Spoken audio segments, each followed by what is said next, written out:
There's no coffee in his cup. There is coffee. There's nothing. There's never coffee with Chuck. It's just with Chuck.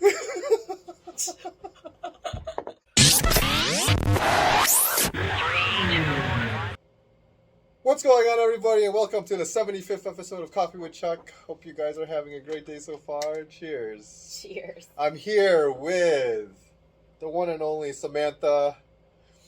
She's one of my agents. I brought her on today because we have been doing some investments in the real estate world and, some other investments out there. And we wanted to talk to you about what moves we have been making, the last couple of months. Yes. So, I'm going to have Samantha start with her own personal thing, and then I will talk about, the investments that I have been putting things through, and then we're actually doing something together. So that's the reason why I wanted to share what we got going on. So go ahead, Sam. Thanks. So if for those of you that don't know, I've been on the Charles Zakopa team since last year, and so I've been learning a lot. Before that, though, I started my real estate investing journey. I started house hacking.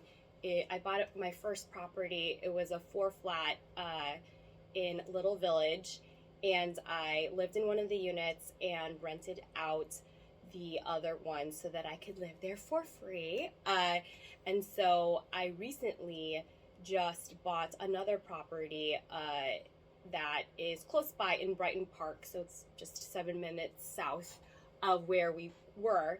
And that is a 3-flat, which we are living in one of the units, and then we plan to rent out the other 2 units, deciding between, or, toying with the idea of doing short-term rentals, middle-term, and then long-term. So figuring out those things. Awesome. So how many units do you have now total? 7? Total 7. Look at that, guys. Total 7 units. 7.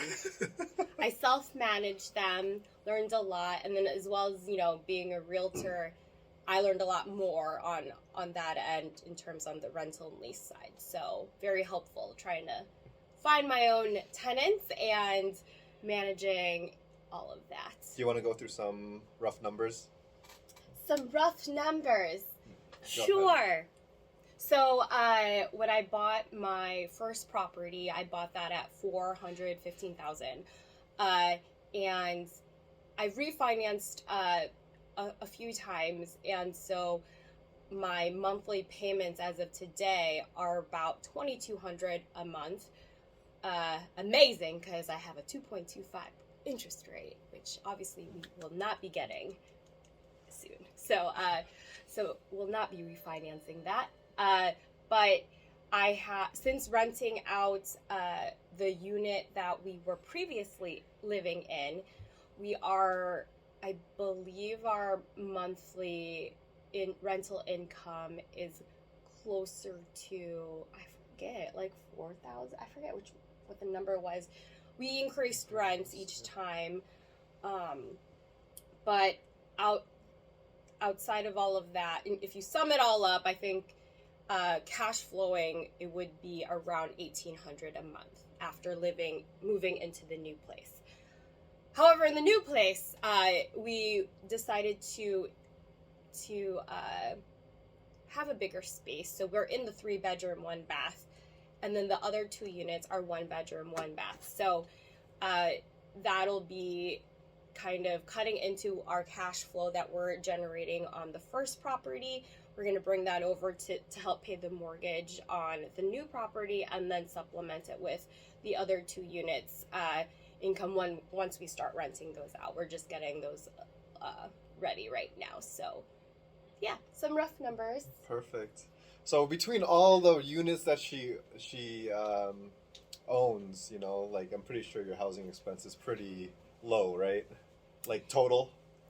Yeah, for when we were living in the property for the first property for about 3 years, I was living there for free. We had a That's awesome. pretty low, like a low cash flow. It was like only a couple $100s a month, but you're literally living there for free. So that allowed me to quit my job last year and start working for myself, because I knew I didn't have to generate a high, mortgage each month to pay. So that gave me a lot of flexibility there.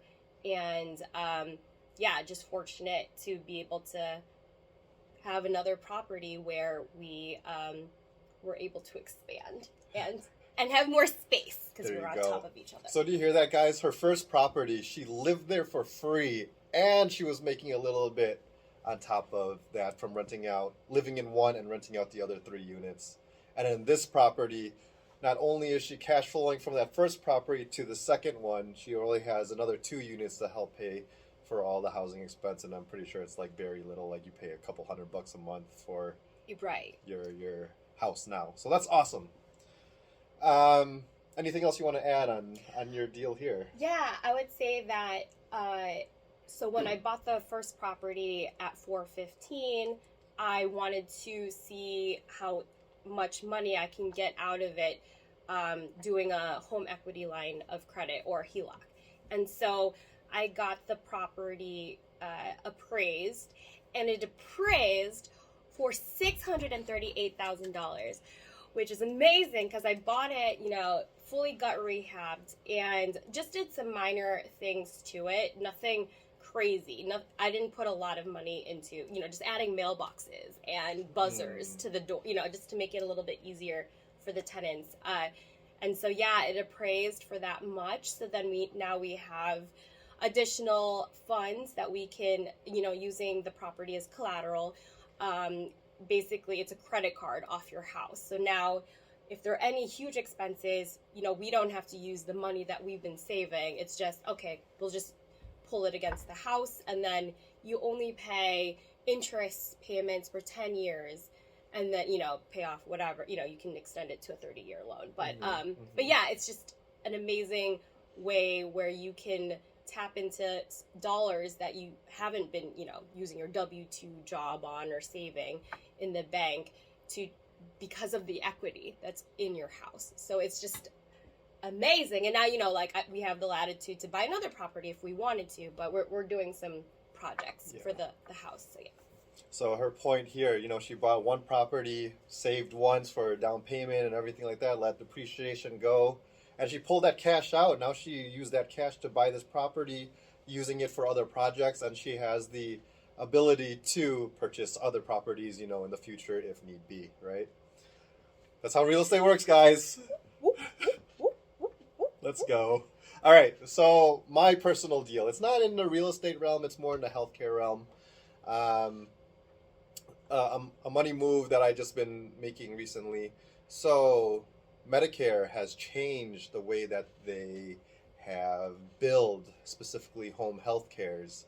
So instead of getting cash up front for a home health care, they're getting it on the back end now. So they changed the way that some of these home cares are getting paid. What I did was I bridged the gap, because some of these companies don't have the cash flow or savings or anything along those lines to do that. So Medicare is paying them already. I am giving cash up front so then they're able to keep their operations moving, right? The deal that I have with some of these home health cares are, I'm getting between 15 and 25% on my cash, principal and interest payments only for the next 6 months, 9 months, a year from now, because I just needed something to keep going, because Medicare is holding onto the cash until service is done. But when the service is done, they're going to let it go. I get paid out and then make it happen right there. It's not as exciting. It doesn't sound as sexy, but the numbers work. You have to keep an eye and look at different opportunities in different industries and just have that trust in yourself. And my background is real estate, and the reason why I understand how these numbers work is because I related to pretty much what Sam did here, right? And I just saw that. I was able to figure out what the need is and then make it happen. So, I have about, between 10 and 25,000 in this little venture here, and it's been going so good because some of these companies, it's not just, they just didn't start. They've been around for a decade, 15 years, 20 years, and they know they have their operation done. They just had a little issue with some of their cash flow. So that's what I have going on with that. Now, what I want to bring up, what me and Sam are doing together. What are we doing together? What do we got? We bought a note. We bought a note. We bought a note. Not like a note. A notepad. No, we bought a mortgage note recently. Last month, we closed on it. So, this opportunity came from one of our mutual friends. What happened was there was a lender, a private lender that lended money to investors and things along those lines, and they wanted out of their mortgage. They needed to get paid back. They needed the funds right away.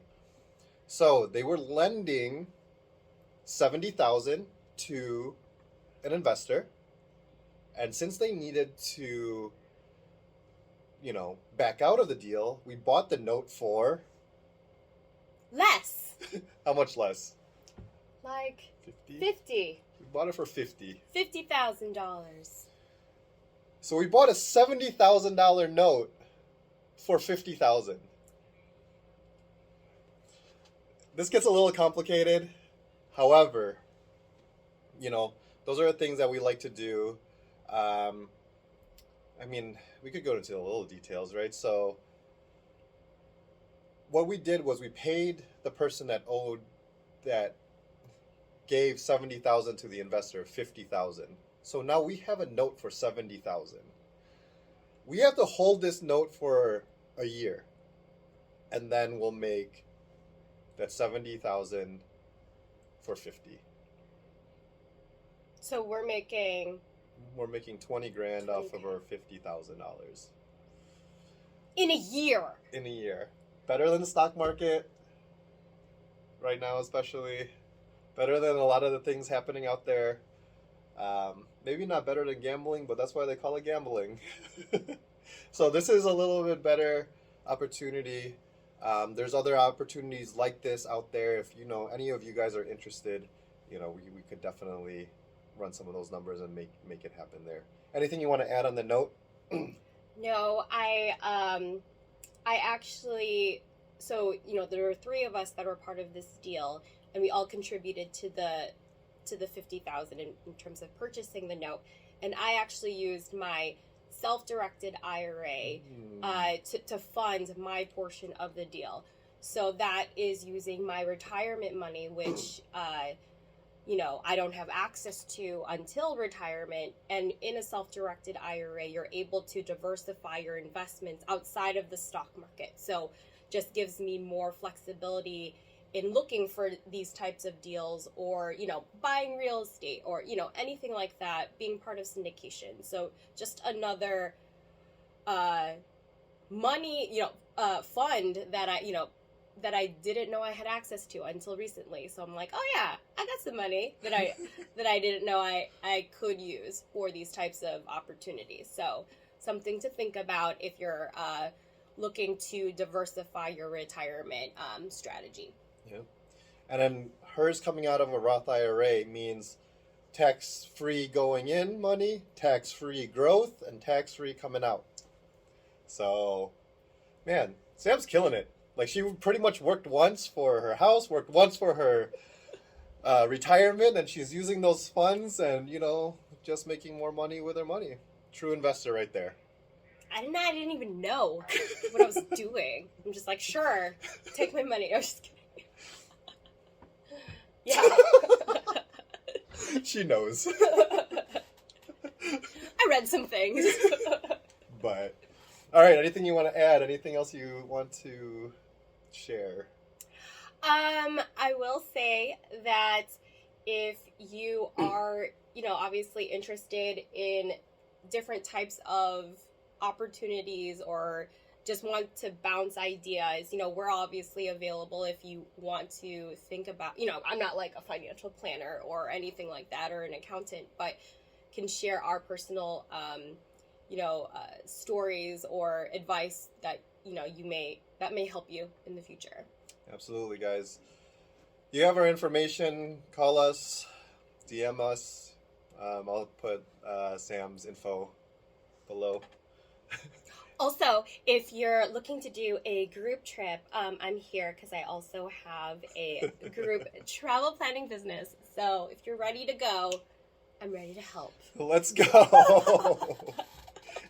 8 wonders of the world. 7 wonders? 7. New and old. Anyways, that's all I got for you guys today. Hope you guys have a great rest of your Friday. Have an even greater weekend. And we'll see you next week. Cheers! Cheers! Coffee with Chuck! Good night. There's no coffee. Don't tell him that.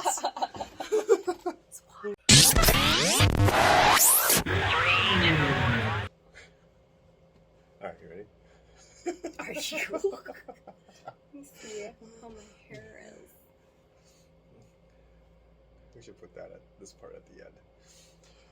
What's going on, everybody, and welcome to the 75th episode of Coffee with Chuck. Hope you guys are having a great day so far. Cheers. There's nothing in his cup, by the way. There's It's a always sham. something in my cup. Nothing. Anyways. I have water at least. Oh my god. We're not going to make 10 minutes. There's Anyways, no coffee in his cup. There is coffee. There's nothing. There's never coffee with Chuck. It's just with Chuck.